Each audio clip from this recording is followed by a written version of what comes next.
What's up, everyone? It's your host, Jonah. Welcome back to the Blue Collar Enlightenment Show. And if you're new, thanks for tuning in. Smash that follow button so you don't miss any new content. Hello, everyone. It's your co-host, T. Today, Vic Ferrari is back with us to bring us up to date on what he's been up to. You may already know, but I'm going to tell you again. Vic is an author of humorous books and a former NYPD detective. Thanks for coming back on, Vic. How you doing? Hey, Jonah. Hey, T. Thank you for inviting me back on your show. I really appreciate it. Of course, man. You're always welcome on the show. You're an amazing guest. I've heard some stories anyway. So what's new with you, man? I'm just finishing my latest book. I just handed it off to the editor. It's called Confessions of a Catholic High School Graduate. It's about growing up in the Bronx and my 4 years to Catholic high school and, coming of age book. And a lot of my fans asked me what it was like growing up in the Bronx and Catholic high school. So wrote a tell-all book about it. Oh, that'll be interesting. We should definitely grab that one. Yeah, I think my dad will be interesting. He was raised Catholic as well. Yeah, Catholic line. Well, the book opens up with me getting chased out of a confessional after confessing one too many sins. So I'm sure it's not going to disappoint. That's going to be awesome. True story. Oh, my goodness. Well, I don't want to spoil it for the readers, but... Yeah, we'll definitely check that one out. Oh, yeah. Thank you. So let's talk a little bit about how you go into writing your books, shall we? Sure. Are there certain times you find your creativity comes out? Definitely. I don't have a set schedule. I mean, realistically, I'd love to sit down for 4 hours a day and put my nose to the grindstone and bang out page after page. But the reality is sometimes first thing in the morning when I'm having my coffee and getting annoyed by my 120-pound Irish wolfhound who wants to go out, I can squeeze in a couple of pages. But I'm a night owl. So most of the time, things come to me and I just start, typing away. I also, for writers out there, the best thing to do is have several notebooks. Keep one by your night table, keep one on the coffee table, keep one in your car. And when you got a thought, just jot it down or a quote or something that's going to lead you to somewhere, and you can always come back to it, because the worst thing in the world is you come up with a great idea and you're in Home Depot and then you get home and you go, fuck, what was that? What was that? So it's best to just kind of write things down that you'll have a frame of reference to go back to later. See, that's what I tell Jonah. So we come up with these questions and we'll be in the car or something and I'll be like, well, this is a question for so-and-so. And he'll be trying to word it all out. And then by the time that he's actually got that one worded out, I can't remember any of the other ones. I'm like, just write it down. Oh, yeah. She'll sit there and I'm in my mid-50s. I got to write everything. Oh, yeah. She'll feed me 5 or 6 questions. I'm like, babe, I'm still on the second one. You're on 6. Hold up. I'm like, just do points, just a couple words so that you can remind me later and I can tell you what I'm talking about. Yeah, he doesn't quite get me yet. So last time I asked you what your favorite book was, what was your least favorite book to write? Well, I wouldn't say the least favorite. The most difficult is the one I just wrote because it's a totally different genre for me. So think of it this way. I did a 20-year career with the New York City Police Department. I'm still in touch with a lot of the people that I work with. So the stories, I can bounce off of guys that I work with. Remember that guy that did this or that? And it's still fresh to me. Writing about Catholic high school and, things that are 30, 40 years ago, it's a little more difficult. Plus, this book is more in chronological order, which I don't do well with. I'm not that skilled of a writer. I mean, it was difficult for me to put things in chronological order. If you've ever read any of my books, you could pick them up at any point. They're just a series of short stories about the ridiculous things that happened throughout my career with the New York City Police Department. But this was by far the most difficult to write. So was it a lot of just going back in memories and trying to put it all back together? Yeah, it's like trying to remember a wedding from 35, 40 years ago. You know what I mean? It's like, I know I was there, but, it took me a while to fill in the blanks with a lot of things. And thankfully, I've got a younger brother that I would call from time to time to bounce things off of him. He's in a lot of my books. I refer to him as Fredo Corleone. if you ever seen the movie The Godfather, which is like the dim-witted brother, that's who I refer to my brother in my books. I love him, but he's a pain in my ass, so I call him Fredo. Aren't all brothers? Yep. I love him. He's a pain in my ass. Yeah. Oh, yeah. But we got to love him. Very much so. What is one story that always makes you laugh when you think about it? There was a guy. I actually knew him. I knew him before I became a cop. He was a lazy guy. He's early in his career. He gets a foot post. So in the NYPD, you get a foot post. You're basically on your own. You're not, if there's a call close to where your assignment is, you walk over and you handle it. So this guy gets a call. It's in a housing project. It's like on the 14th or 15th floor. Comes over as a cardiac. Gets in the elevator. He goes up to the 15th floor, gets out. There's an old man that dies in his apartment. I guess the guy wasn't, the guy was close with the super of the building. The super hadn't seen him in a couple of days. They got into the apartment. This old man, unfortunately, expires in the apartment. So the EMTs come. Guy's been dead only a couple of hours.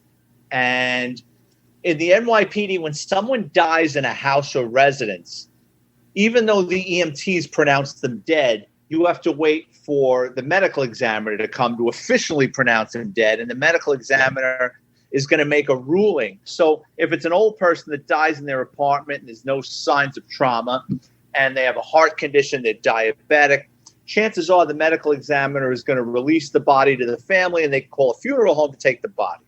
If it's a suspicious death, the medical examiner is going to say, time out, this body's going to the morgue, and we're going to perform an autopsy to see how this person died. Maybe there's something, criminal involved. Well, this cop is lazy. He doesn't want to wind up sitting with this dead body for several hours until the ME shows up. He wants to go out. It's a Friday night. Now he knows he's screwed. It's called sitting on a DOA. He's going to be there for the rest of the night. So he starts complaining to the EMTs, and he goes, can't you take the body to the hospital? And they go, we can't take him to the hospital unless he was dead in public view. Like you see on television where someone drops dead and they throw a sheet over him. He goes, if he died in the street, yeah, we could take him to the hospital and they would handle it. But he died in his apartment. He goes, oh, can't you do me a favor? And they go, no, the EMTs leave. So now he's sitting in the apartment with this dead guy. So he waits about a half hour. He gets on his radio. He calls in another cardiac. Well, wouldn't you know, the two EMTs that were just there were still downstairs eating their lunch. They grab their equipment. They go running back upstairs. They take the elevator. They get out. This time, the old man that died in the apartment is in the hallway, sitting on his side. And they go, what the fuck is this? And now the cop is panicking because it's the same two EMTs that know this guy that died in the apartment. And now the old man is dead in the hallway. So they go, what the fuck is this? He goes, you're not going to believe this. After you left, he jumped up. He said, motherfucker. He ran into the hallway and he died again. So he goes, get the fuck out of here. He's got rigor mortis. So now he's got a problem, right? He's got the same two EMTs. You got a guy now that's been dead now several hours who's getting stiff. And he's like thrown out in the hallway, right? So the sergeant shows up. The sergeant starts doing an investigation. The EMTs go, listen, this guy was dead an hour ago in that apartment.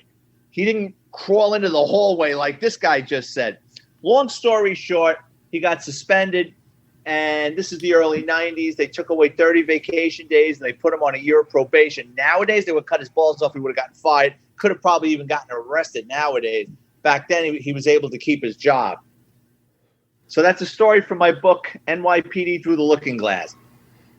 Oh, my goodness. Damn. I couldn't even imagine. Like, your social life is so important that you're going to be so disgusting to someone who just died. Oh, yeah. He was a selfish fuck. Very, very much so. He really did deserve to be fired for that, though. That's definitely should have been. What normal person is going to grab a dead person, right, and drag him through the length of the apartment, because that guy didn't get up, from what I was told. Drag him into the hallway, right, and just like dump him there, and then have the balls to get back on the radio and call the EMTs. He was hoping two other EMTs would come and go, yeah, he died in the hallway, and then they would have taken him to the hospital. But the guy was getting stiff at that point, because when you die, after a couple of hours, rigor mortis sets in, and then you're stiff as a board. And then what happens is after rigor leave, then the body starts like getting soupy and starting to fall apart and decomposing. Oh my gosh. I mean, just imagine. I don't know. What train of thought do you have to be in? You have, yeah, like, I don't know. That's just amazing. Like, what people will do for themselves. Like you said, they're very freaking selfish. Very selfish. You want to hear another ghoulish story? Yeah, let's hear it. Let's hear it. It's the mid-'90s. I'm coming out of the station house with another cop. It's about 9 o'clock at night. Female cop hands us a piece of paper and goes, listen, it came in through the TS, the telephone switchboard, didn't come over 911. Can you guys get up to this address? It's a cardiac. We said, yeah. So we rush up there, right? Get out of the car. We run. It's a 6-story walk up. We're running up the stairs. Hear screaming, hear wailing, crying, right? Apartment's full of people crying, and we're just kind of like swimming through the apartment to get to the kitchen area. And around the side of the kitchen, I see a pair of legs. So I'm getting everybody out of this apartment. There's a woman dead, laid out on the floor. There's a guy on top of her, and he's crying, Mom, Mom, Mom. I'm just screaming beside himself, right?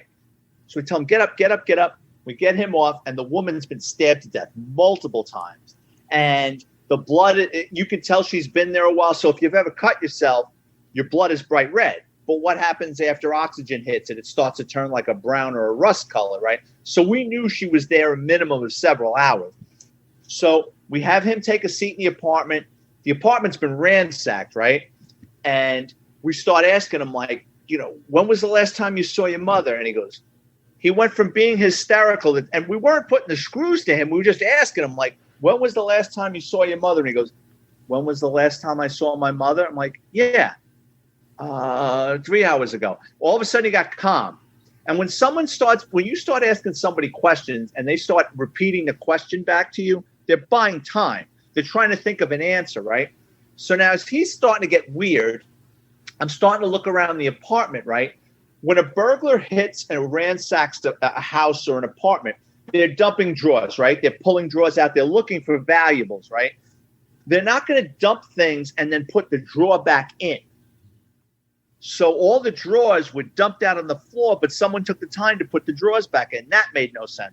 The woman's bag was dumped upside down and placed right side up. That didn't make sense. There was cash there. There were credit cards there. It was staged. When you first look, yes, it looked ransacked. But then you start thinking, and you're like, no, this is staged. So the detectives brought him to the precinct, and they're asking him questions, and he's not saying much. And as the arriving cops on the scene, we're tasked with the crime scene. So we're, taking things and putting it in brown. So like on television, when you see them putting like bloody clothes and stuff in plastic, that's bullshit. It always goes in a brown paper bag. Like on television, you see them putting shit in plastic. You don't do that. It goes in a brown paper bag, and it gets stapled, and it goes to the lab that way. It's got to be able to breathe. So anyway, he doesn't say much that night in the station house, and they're pretty sure he did it, but they don't have enough to charge him. But he's still being cooperative. So they let him go for the night. The following day, the detectives go back. First thing in the morning, they're going to make a run at him, figuring he's got a couple hours sleep. Let's make another run at him. They go into the building, and when they hit the hallway, they can hear arguing. The woman that was stabbed to death had several older brothers, and they were putting the screws to their nephew, like, you better tell us what's going on, blah, blah, blah, blah, blah. And he gave it up in the hallway. He confessed to his uncles in the hallway with the detectives just standing around the side. They heard him say, I stabbed Mom. I didn't mean it, blah, blah, blah, blah, blah, blah. So what it was is he was a crackhead, and she had thrown him out a couple of times. She agreed to take him back in. She noticed her stuff is missing. She's missing money. He's doing crack again. She tells him, I want you out of the house. He picks up a carving knife, stabs her to death, says, oh, shit. Takes the carving knife and the bloody clothing, puts it in a plastic bag, leaves. And what he did was when he left the door ajar. It's a Bronx apartment on a Friday or Saturday night. He's figuring someone else is going to find her, right? He disposes of the bloody clothes. He disposes of the knife. He comes back 3-4 hours later. No one's found her. Oh, shit. What am I going to do now? Now I'm in the apartment with her again. So he gets on that phone. He calls his uncles next door. He calls the precinct. He starts calling everybody, hoping to put some distance between him. So he gets charged with murder. But here's the wild part of that story. So in the NYPD, when you're processing a crime scene and you're the first person, the first cop at the scene, in addition to all the paperwork, you've got to tie, believe it or not, it's called a toe tag. It's a little card with a string that you tie to the dead person's toe with their information on it. The following morning, that cop has to go to the morgue to identify the body. So in the Bronx, our morgue, it's not like you see on television with people like in drawers. It's a big refrigerated room. So I go to the morgue. I'll never forget. It was a Sunday morning. I'm exhausted. I got like 3 hours sleep. I go to the morgue in the morning. I'm having my coffee, and this, it's a skeleton crew working at the morgue. I give them the information, and the guy pulls out a gurney, right? Pulls the sheet off, and it's a black guy with a beard. I'll never forget this. I go, it's a Hispanic female. This is a black guy. He goes, oh. Puts the sheet over the black guy's head, rolls him back into the refrigerator room, comes out with another one. It's a young Spanish kid, dead guy. I go, dude, what are you, a fucking clown? I go, I didn't come here to see everybody that got killed in the Bronx last night. I go, let me go in there. And I walked in. It was the wildest thing because I had been to the morgue before, but the Bronx, I don't know if it was like that's the way they were doing it or they were between morgues or whatever, but it was kind of fucked up. But anyway, it's like a large refrigerated room with this, like gurneys and dead bodies. And I recognized instantly because the sheet, the way the sheet still had like dried blood on it and stuff. And I said, that's a pretty good idea. And I looked over at the toe tag and it was her. And I pulled the sheet off. I go, that's her. And I identified her that way. But yeah, fucking idiot brought out 2 different dead bodies for me to look at. That's just so unprofessional. You wouldn't think, like, it's his freaking job to pick the right one. You know what I mean? Yeah. I don't think they're going to get somebody with a master's degree to be in charge of watching dead bodies. That's true. You know what I mean? Like, you know what I mean? Like, who really, you got to wonder who's going to volunteer for that job. Like, a weirdo. I don't know too many people that said, you know what? An undertaker is one thing. To be the guy at the morgue, like, I don't know. Like, and there's probably one of your listeners is going to be like, fuck that guy. I work in a morgue and I'm normal. You know what I mean? But at the same time, it's like, who have you ever gone to high school with that says, oh, I want to work in a morgue? You know what I mean? Like, there's no money in it. You know what I mean? It's like, I'd rather work at Home Depot. Oh, you know what I mean? Yeah. My sister-in-law works at a funeral home. I'm sorry. Well, I didn't say funeral home. No, you're not offending me. I just thought it was funny. Yeah. They own one. They own a funeral home. So. That's actually yeah, I think they do. I think they do it all. They do it all. Yeah. But, I never asked. It's like glamour shots for dead people. Yeah. I never really asked. I'm like, don't give me details of what you do because I really, I'm okay. Oh, yeah. But there's a difference between them and morticians. Or not like people that actually work at the morgue, Yeah. I think there's a difference. I don't know. They still because they gotta like sit there and hang out with them. Yeah. Well, I know that they hang out with the dead bodies, but when I was in the police academy, right? So they say, all right, tomorrow we're going to the morgue. Now, I mean, New York is, one of the largest cities in the country. So at the time, the police academy was in Lower Manhattan. So Bellevue Hospital, which is a tremendous hospital, that's where the morgue in Lower Manhattan was. And I remember it was like going to a Jiffy Lube for dead people. So like there were like bays. Like you go to Jiffy Lube or like a big mechanic shop, like there's fucking one guy in a bay doing tires, another fucking guy doing shocks, another guy's doing oil changes. Like there was like 8 or 9 bays, man, and they were going. And it's like when they do an autopsy, and I hope I'm not too graphic, like they use the thing that cuts muffler pipe like a wizard tool, and they saw the back of your fucking head from ear to ear, and they pull your scalp over your head. They take your brain out, and at the time, they had like a produce scale. Like each bay had a produce scale, and they're weighing organs in this fucking thing. And there's a guy, like the doctor, a medical examiner, or whatever. He's doing all this shit, and like the attendant. That's why it's like the guy that will work in a morgue. He's like, "All right, brain is 18 ounces." You know what I mean? And like they're making jokes, and I'm like, holy shit! Like there was a pregnant woman that died. I'll never forget that they took the baby out of her and they weighed the baby. It was fucked up. There was a Jamaican guy with dreadlocks. He had been shot like 1,000,000 times, and I remember the detective asking the ME. He goes, "What do you think?" He goes, "Suspicious suicide." I mean, the guy was like hog-tied and shot up a shitload of times, and they're making jokes like suspicious suicide.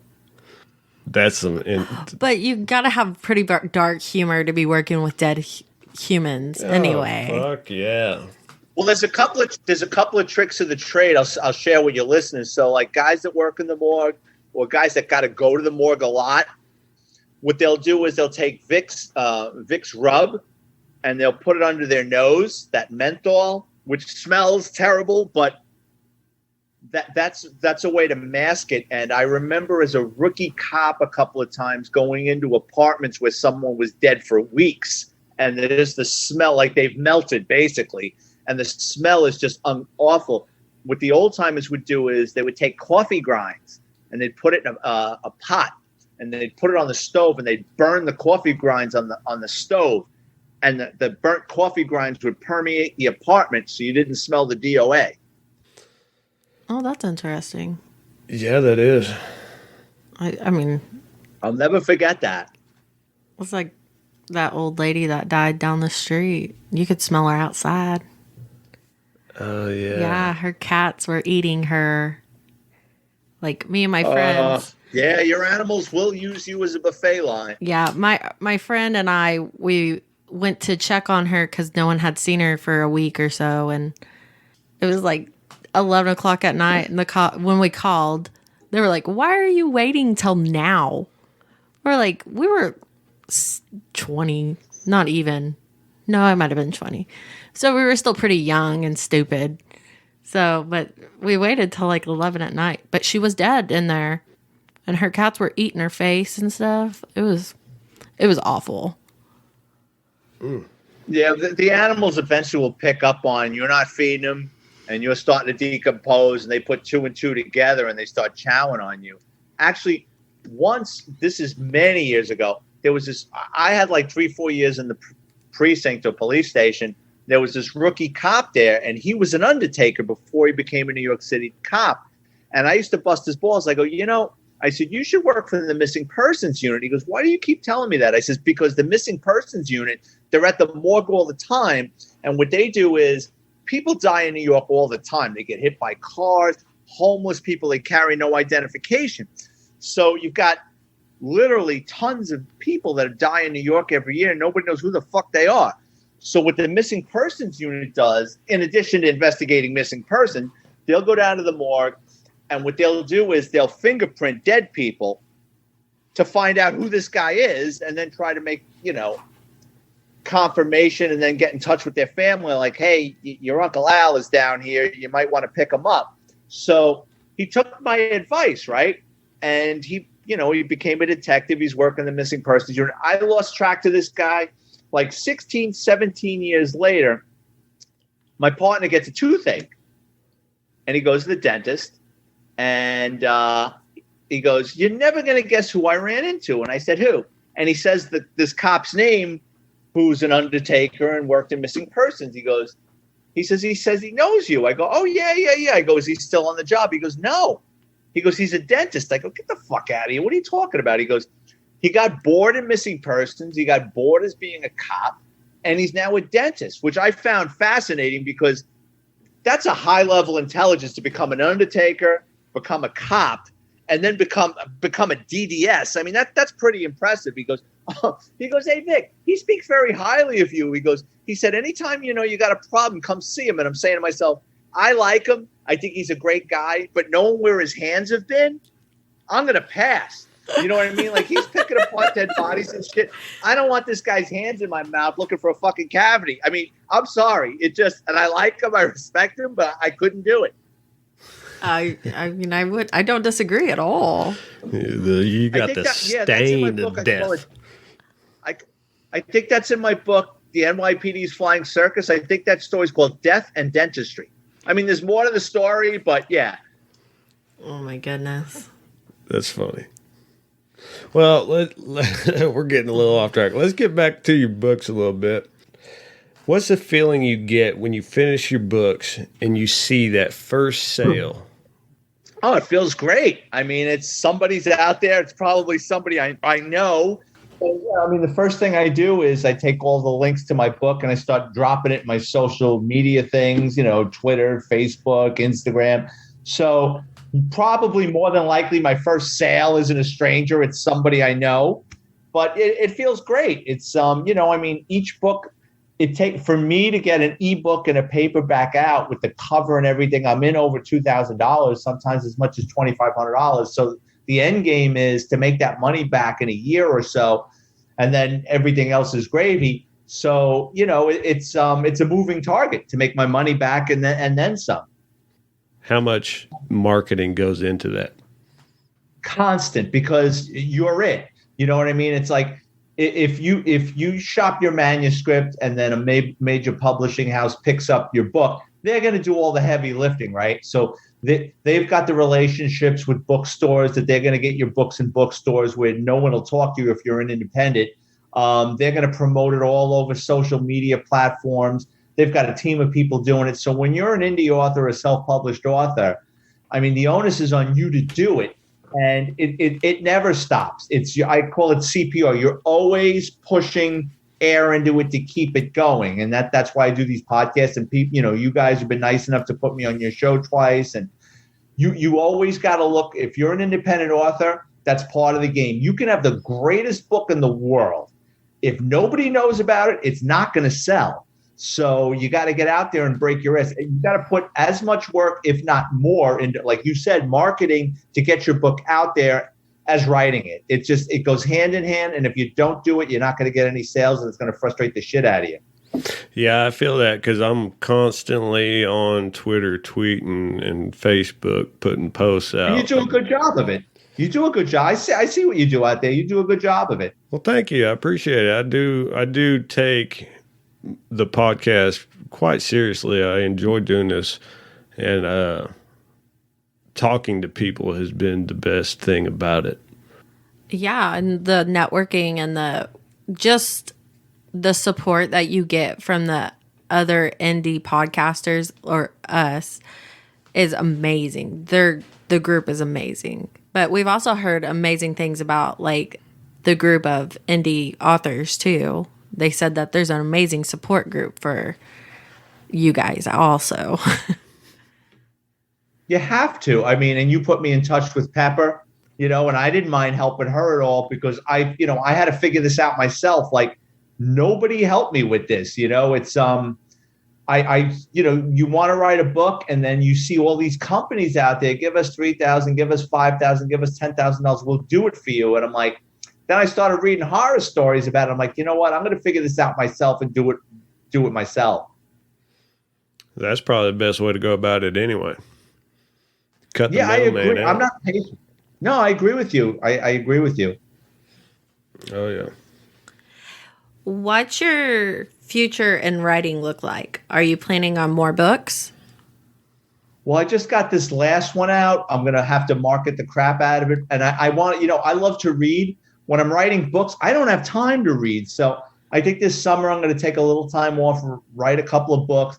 I'm definitely going to write another NYPD book because I know for a fact those sell. Like writing this one, Confessions of a Catholic High School Graduate, I don't know if that's going to sell. I think it's funny, but people love police stories. So it's almost like you have like your favorite band does another type of music and you're like, what the fuck is this? Like, why didn't they just stick to what they're doing? That's kind of the risk I'm taking with this. But I'm going to write within a year, I'll have another NYPD book out. I got more than enough stories rattling around in my head that I can get another one out. Well, that's great. Have you thought about taking your specialties as a detective and dabble into writing true crime? Yeah, I mean, my books kind of are true crime because the stories aren't made up. They happened. It's just I changed the dates, locations, ranks, and things like that because I don't want to get anybody divorced or fired. But I mean, a lot of these crimes did happen in these incidents. To write like about one of my cases, yeah, I have thought about it actually. I kind of tend to write what I know, So I probably would write about a case or two in depth of, something I worked on. But yeah, I've also thought about, like, I'm fascinated with missing person cases. So I think down the road I would. Yeah, I think I would pick up a case and maybe interview people and see if I can get to the bottom of something. I mean, I still think I got a lot of good in me left. You know what I mean? I retired relatively early and I got into writing, but I still have that skill set, an investigative skill set. So yeah, I think I would. That would be some pretty interesting books, especially if you're the one that did the case anyway. Yeah, absolutely. Like from the cop's point of view, and not just somebody writing about something. You know what I mean? Like you would have like a different point of view than we would have writing about somebody else's crime. Oh yeah, definitely. I mean, but I'll say this. I mean, there's a lot of these websites, like you got these cyber sleuths that have solved crimes. So, I mean, props to those people out there, because I think, their heart's in the right place. And sometimes people know things that they might not at the time don't necessarily feel comfortable sharing with the police.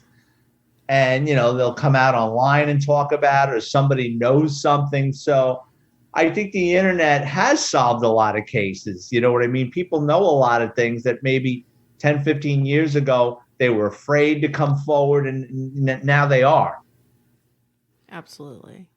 Yeah, and then people pushing other people to that brink with threats and other things like that. Did I lose you? Yeah, you lost me. Sorry. Well, people hold off on coming out because, they're getting threatened with their life and stuff like that. Right. Okay, yeah. Right. They're intimidated. Right. The bad guy's still alive or still lives too close to home, or they're afraid of the guy's brother. And, 10 years later, the brother's croaked and the guy's in jail. There's nothing holding him back to telling what really happened. Absolutely. And I get that. But he confused me on how he worded that, I guess. I don't really know. That's okay. But are you still thinking about starting your own podcast? I am. I might try that at the end of the summer now that this book is, I still have to finish the editing rounds with it, but I am. I'm thinking of starting up a podcast. I'm going to use the name of one of my books, NYPD Through the Looking Glass, Stories from Inside America's Largest Police Department, because I have the artwork, right, from the book, so I don't have to hire a graphic designer. And it fits because most of my guests would be retired NYPD cops with great stories to share. I'm not the only one that's got good stories. There's guys out there that I wish more NYPD cops would write stories, because, there's just so much out there that people don't know about what goes on behind the scenes. Well, definitely if you start your own podcast, definitely link us up with it, because that sounds interesting. Very interesting. Oh, yeah, Tabby's in it. I'm all about the true crime and one of my favorite podcasts right now is like a murder mystery. Like they tell you about murders and stuff. So I'd be very intrigued. Speaking of intrigued, what's the most intriguing case you've worked on? Intriguing. All right. So in the early 2000s, 1999, 2000, we were getting hit. You had all these Audi A6s, and they were vanishing off the streets of New York. Now, cars become hot. The Honda Accords, the Toyota Celicas, the Toyota Corollas, the Camrys, they get stolen, but you recover them. You'll find them stripped. You'll find them burned. People are driving them. These cars were vanishing off the face of the earth. So we knew they were being shipped out of the country. What happened was you had a Chinese national who probably worked for the Chinese government. He settled in Brooklyn. He met up with a Jamaican in the Bronx who was the middleman. The Jamaican had access to this team of car thieves, and basically they were stealing 30 Audi A6s a month. Sometimes they were hitting car dealerships for 5, 10 cars at a shot. The cars would get stolen. They were brought out to Brooklyn where they would cool off. Then they would go into a warehouse. Inside the warehouse, the Chinese nationals had people in there. So 2 cars would go into a shipping container. They'd let the air out of the tires so the car could sit low. Then they would build a wooden platform so they could drive up and put 2 more. So they get 4 cars, 3 to 4 cars per container. Once the stolen cars were in the containers were driven out to Newark, New Jersey. They were put on a train. They were railed cross country to Long Beach, California, and they were put on ships to be shipped to Shanghai. So we had, multiple wiretaps. We had wiretaps on the Asians' phones. We had Chinese cops listening in and transcribing the calls. A lot of our thieves were Spanish, so we had Spanish cops listening to the calls. And so you've got this international car theft ring going. But then quickly we started realizing that the thieves, they weren't just content with getting $5,000 a car. They were in the murder for hire business. So then we started realizing these guys are doing hits in their spare time. So one of the homicides they did, and this is, I know I'm kind of going in circles here, but one of the guys that gets whacked is this ex-con. 10 years before, this ex-con is with his two friends, and they're knocking over banks and armored cars up in Connecticut. He gets caught. He doesn't rat out on his friends. He goes away for 8-10 years. The other guys with the proceeds from the bank robberies and the armored cars, they set up shop in Connecticut, and they're powerful drug dealers now. Like if you want to buy a kilo of coke, a kilo of heroin, you go to see these guys, right? So this guy gets out of jail after doing 8-10 years. He kept his mouth shut. He didn't rat out on his friends, and he goes to them and he says, "Hey, I want in." And they said, yeah. And then they start treating their friend like a lackey. Go whack this guy. Go pick up a kilo off of this guy. Go beat this guy's ass. He's not taking this very well. He wants to be an equal partner, and they're kind of treating him like a schmuck. So what he does is he's pissed to get his point across. He kidnaps one of their couriers. He puts him in the trunk of his car for a weekend, beats the fuck out of him, takes the kilos and kicks him in the ass and sends him back to the other two guys and goes, "Tell those two fucks I'm not fucking around now. Next time I'm going to fucking wind up killing somebody." So the guy comes back, he delivers the message, he's all fucked up, and they go, "Well, he's got to go." You know what I mean? Like, well, now we got to whack him. So the guy that was in the trunk for the weekend, they send him to the Bronx. He gets a hold of our car thieves that are stealing for the Asians. They devise a plan. They go up to Connecticut. They get a motorcycle. Two of them ride up on a motorcycle, and the guy in the back seat of the motorcycle shoots the bank robber in the head like 11 times. They take the motorcycle, they put the motorcycle in a U-Haul truck, and they drive while everyone's looking for a motorcycle, the homicide. They're driving down I-95 with the murder vehicle inside the U-Haul truck. They toss the gun, but we knew about it because they were talking about it on the phones amongst other murders. So when we took the case down and locked up the Asians and all the thieves and everything, the getaway driver on a lot of these homicides said, "Oh, I know you got me, but I'll give up everything." And he did. He gave up. He did about 10 years, but he gave up multiple homicides. Holy shit. So thought out. That's deep. You asked. No, that was very interesting. No. You don't think about, we don't have criminal brains, so. Yeah, you don't think about how big that shit gets, do you? No. Well, I'll give a teaser for your fans listening out there.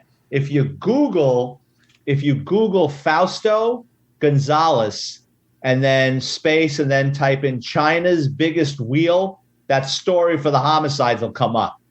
That story's still active. I think it's a New York Post article from like 2000 and something, but it'll come up. Interesting.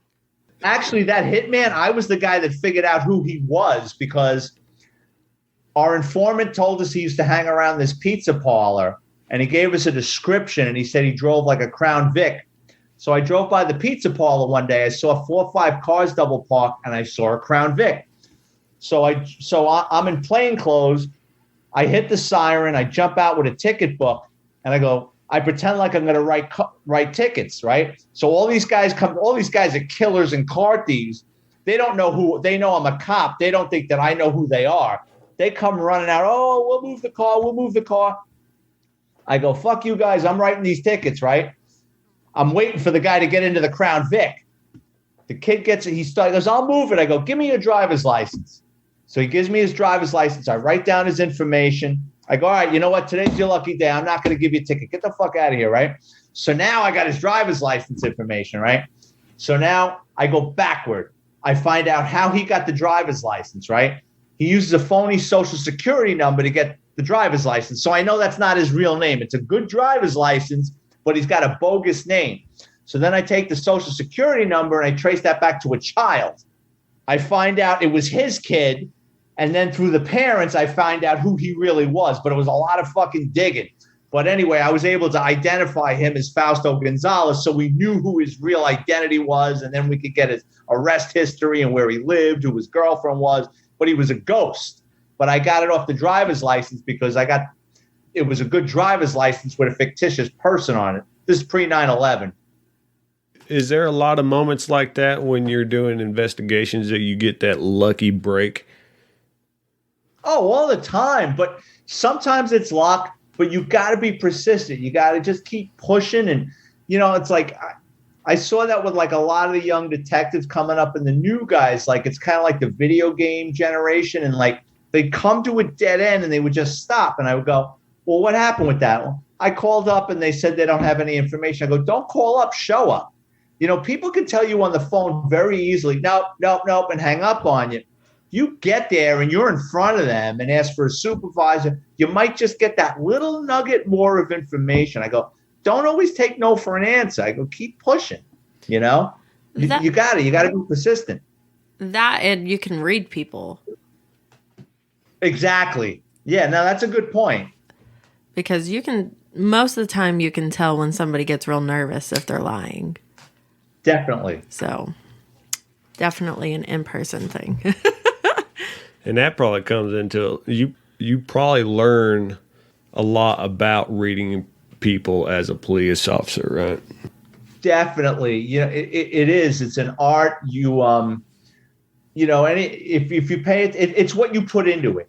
You know what I mean? Like, and you do. It's a lot of it's body language. It's a lot of it's the cadence of which someone speaks. I mean, there's nervous people that are telling you the truth. You know what I mean? They're just nervous being around cops, and I get that. Listen, I get pulled over, I'm a nervous wreck, and I got nothing to hide. So, I see those blue lights in my window. I'm like, oh, fuck. You know what I mean? So I get that. But it is. You do. You read people.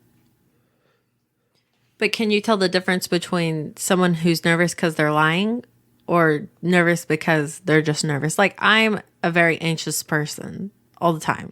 So... Yeah, no, I know what you mean. Yeah, listen, nothing's absolute, but sure. I mean, you can tell when someone's just nervous and when someone's being deceptive. You got to give them time and you got to give them enough rope to hang themselves. You know what I mean? You can't just make a snap judgment that this person's just a nervous wreck. They might be telling you the truth, Yeah, I get that. So, like, going back to where you said the boy, he just got straight-faced. Is that not something that can happen in a general sense? Like, and you could be in so much shock that you're just not nervous? No, because he went from being hysterical and we were handling him with kid gloves. It's not like it's not like we dragged him out of the hallway. We were being like nurturing to him, like, oh, Jesus Christ, I'm sorry for your loss. Sit down. Is everything all right? Like we were generally looking at him that he found his dead mother, and we were handling him, I think, very gently. And it was so obvious. It was like a switch flicked. You know what I mean? He was in survival mode at that point. He reminded me of a little kid that got busted and now he's trying to do damage control. I mean, that's the way he struck me. He's still in jail. I just looked that up the other day, and that's got to be fuck, I'm old. That's 20. Dude, that's like fucking 28 years ago, man. I mean, he's still in the can. Oh, that's older than I am. Yeah, you weren't even born yet. I wasn't even born yet. That's a long time to be in the can. That is a really long time, but I mean, you kind of deserve to be there. Hey, killed his mom. You want to give that guy that stabbed his mother to death like 100 times? You want him to be your neighbor? You know what I mean? Like, if he did that to his mother, I mean, absolutely. It's not a guy in a bar, Yeah, wouldn't want to give him the benefit of the bottle doubt or something. No. Well, not that I'm justifying someone that got hit in the head with a bottle stabbing somebody to death, but it's like, it's his mother. You know what I mean? There was some planning in it. Then he tried to cover it up, and it just went from bad to worse. Yeah, it wasn't an accident. I mean, he purposely did it. Oh no, certainly not. So yeah, there's no So, what do you miss most about being a cop? The action, the car chases, making arrests. I still have dreams about it. Not all the time, but every now and then, like I'll wake up like I got to get to work. I'm like, hey asshole, you're retired. Enjoy it. I do. I miss I was in so many car chases and foot chases. I love that shit. I keep in good shape, but I'd probably blow my hamstring out trying to chase somebody now. And you've probably ran into a lot of boneheads, haven't you? Oh yeah. I mean, not now. I mean, I'm retired. I'm living out of state, but oh yeah, all the time. So what was the biggest bonehead thing you've been called on? Oh God. It's funny, and that gets into policing. It's the same people that hate the police that call them every 15 minutes to solve their problems. You know what I mean? It's like, I hate the cop, but you're calling to me. It's like you get called to the same disputes, the same people. It's like they can't solve their problems, and they expect you to wave a magic wand to make all their shit go away. I was a cop. Well, yeah, all right. And it wasn't even in New York. It was down in Florida. I was a cop in Florida for like a cup of coffee. I retired from New York. I was bored. I became a cop down here for like 15 minutes, and I hated it. But I remember doing a midnight shift, and it came over as a dispute, husband and wife. And I pull up. It's like 2:00 in the morning, and there's two guys in the front yard. And the guy comes running up to me, and he's like, "My wife locked me out of the house," and he's got a sock full of quarters. And he's like, "My wife locked me out of the house," and blah, blah, blah, blah. I go, "Why do you have a sock full of quarters?" He goes, "Well, I got to use the payphone because I don't have my cell phone." I go, "Well," I said, and then the wife tells me, she goes, "I got work tomorrow." He got drunk with his friend. They're making all sorts of noise. I locked him out of the house. I said, "All right." And he goes, "I'm going to call my parents." He was from Philadelphia originally. He goes, "I'm going to call my parents." I go, "What are you going to fucking wake your parents in Philly up for, asshole?" I go, "Don't do that." I go, "They're going to think you're a bigger asshole than I already think that you are." I go, he's got a bunch of quarters and a dirty sock, and he's like making phone calls, and like his wife won't let him in the house. I go, he's like 30 years old. I go, "Come on, man. What the fuck?" So drunken idiots. Yeah. Just general buffoonery. Just drunken idiots. I was just trying to picture you just rolling up and just like, this motherfucker got a sock full of quarters. Oh, and he thought I was going to be on his side. He's like, "Oh, thank God you're here. She locked me out of the house." And he's drunk off his ass. He can barely stand. He's got a dirty sock that he wore, obviously, full of fucking quarters. I said, take that to the supermarket and exchange it for cash. I could just imagine. When was the moment you knew you made the right decision to be a police officer? It's all I ever wanted in life. At 5 years old, my grandfather broke his leg. A couple of cops brought him home. I was like staring at them in their uniforms. I'm looking at the gun. And then there was a movie theater around the block. There was a police station around the block from the local movie theater. So when I was a kid, my mother would take me to the movies, and like I would run up to the police cars and look in the window and look at all the equipment. I knew what I wanted to do by 5 years old. So there wasn't a moment whenever you were a cop that was like, man, I made the right decision. Oh, I knew. No, I knew. I knew what I wanted to do. Like at 5 years old, I was happy. I was happy till the day I retired, quite honestly. I had a great career. Well, that's amazing to hear. That's awesome that you had it planned out so early. I was lucky. I don't think I planned anything. I think I was the right fit for it. I was lucky. I mean, there's people that are really good at things and hate their job. You know what I mean? It's like, I just enjoyed it. I knew that was my path. See, they say you should do the things you love. So yep. Worked out for you. Do the thing you love. You'll never work a day in your life. That's right. That's true. That's very true. So what was the most terrifying moment that you've had as a police officer? Oh, I've had a bunch. I mean, it's one of those, you're not afraid when it's happening, and then afterward your heart's going like this. Oh God. Plenty of times. I mean, being down at Ground Zero, I was down there the day it happened. That was scary. Couple of car chases where we almost got rammed or T-boned. Um, Fighting a couple of times, wrestling with people with loaded guns. That's wild. When you're fighting with somebody with a gun, didn't happen a lot, but it happened a handful of times. And it's like you're wrestling with somebody, and it's like you're saying to yourself, this isn't just like a regular fight. Like I could get punched in the nose or I might break my arm. It's like if this fucking guy gets the upper hand, chances are I'm going to be dead. It's like there's a switch that goes off that it's like I can't lose. It's like you don't care if you get a hernia, a broken head, a broken hand. It's like whatever you got to do to get the upper hand with this motherfucker. Because if I lose my grip on this gun, my life is over. You know what I mean? He's already got a gun in his hand.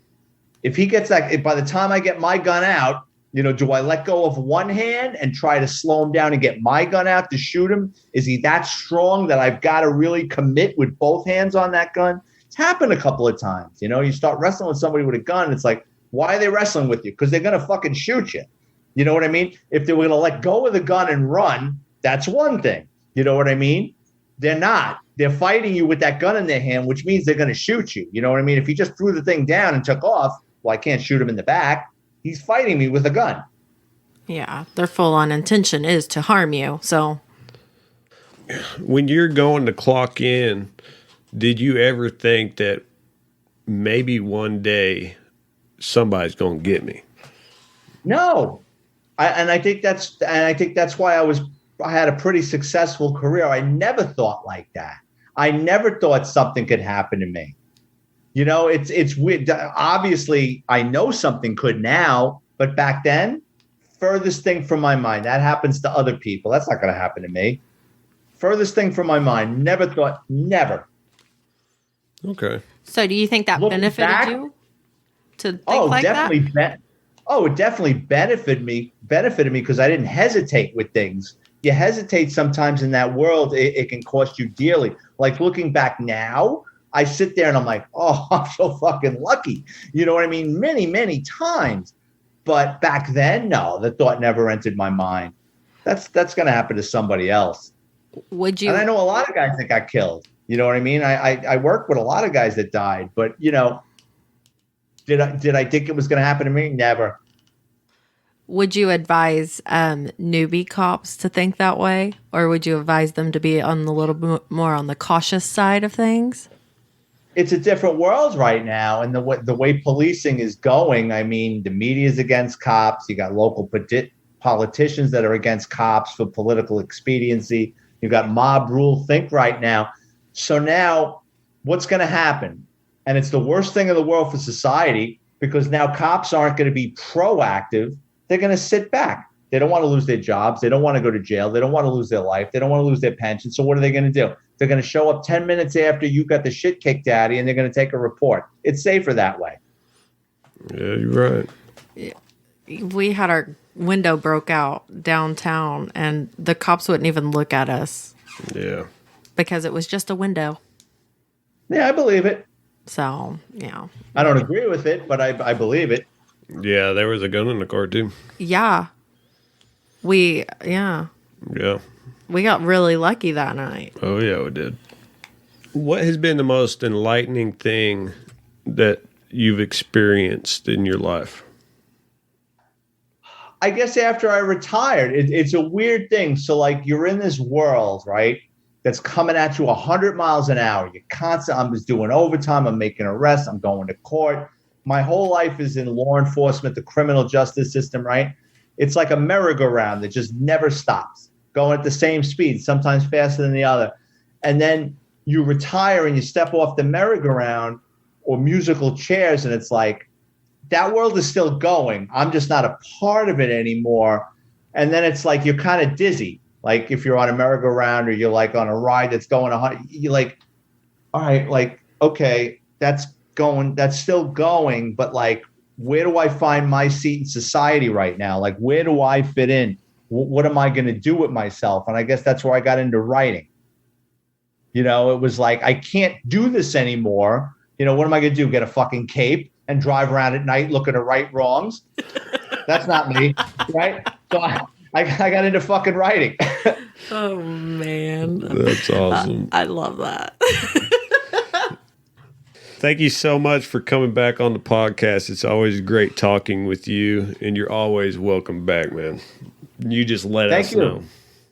No, you tell me when you got a cancellation or something, you want me back. I got a ton of stories. Oh, dude, if you ever get bored, just let us know and we'll get you on. Yeah, we could talk for hours. Well, that's all the time we have for today. You can find us on Facebook, The Blue Collar Enlightenment Show, and at The BCE Show on Twitter. Give us a follow and remember to message us about what you think about the podcast. Thanks for listening. Bye. Today's shout out goes to Patriot Sports Radio. Go check them out.